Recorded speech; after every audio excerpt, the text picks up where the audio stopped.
মির্জা গালিব একদিন লিখলেন, এই দুনিয়ার স্বার্থপরতায় ভরা গালিব, তুমি কোন সমস্যার কথা বলো?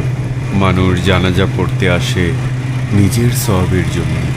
যদি কখনো আমার সময় বদলায়, তখন আমিও বলবো আমার কিসে কিসে দুঃখ লেগেছে। মানুষ আমাকে দুঃখ দেয়, কিন্তু আমি তো এড়িয়ে চলি। আমি তাদের বুঝতেও দেই না আমার কিসের দুঃখ।